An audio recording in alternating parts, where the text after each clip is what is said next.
కూడా తొడగొట్టు చెప్తున్నా, నువ్వు చేసిన జిల్లాను నిలబెట్టకపోతే నా మీసం తీసుకుంటా అని చెప్తున్నా. నేను చెప్తున్నాను కదా జిల్లా పోతుంది రాయచోటి వెళ్ళిపోతుంది అన్నారు కదా.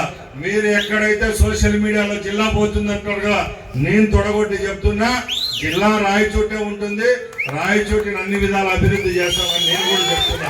ఎందుకంటే మంచి చేసేదానికి ఎవడైనా మంచి చేస్తే ఎవరైనా ఒప్పుకోవాల్సిందే. మంచి అనేది ఎక్కడైనా మంచి, చెడ్డ అనేది చెడ్డే. నీళ్లకు విషయంలో గత 5 సంవత్సరాలు రాయచోటి నియోజకవర్గానికి ఏం చేశారు? ఆ రోజు వచ్చిన స్కీమ్ కు తిరోధకాలు వేస్తే ఎమ్మెల్యేగా పనిచేసిన ఆ రోజు నీ ముఖ్యమంత్రి దగ్గరికి అడిగే పరిస్థితి నీకు ఉందా లేదా అని అడుగుతున్నా.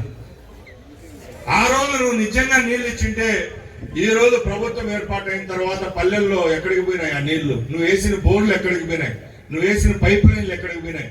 అంటే ప్రభుత్వం మారతానంటే ముఖ్యమంత్రులు మారచ్చు, మంత్రులు మారచ్చు, ఎమ్మెల్యేలు మార్చొచ్చు, కానీ మీరు ఇచ్చిన ఆ రోజు ఇచ్చిన వసతులన్నీ ఎక్కడ మారవు కదా. నీ ప్రభుత్వం మారిన మరుసటి రోజు నుంచి రాయచోటి నియోజకవర్గంలో నీళ్ల సమస్యలు మేము తెచ్చుకున్నోటియా? మీరు ఆ రోజు పని చేయలేదు కాబట్టి ఈ రోజు ఆ నీళ్ల సమస్యలు వచ్చినాయి.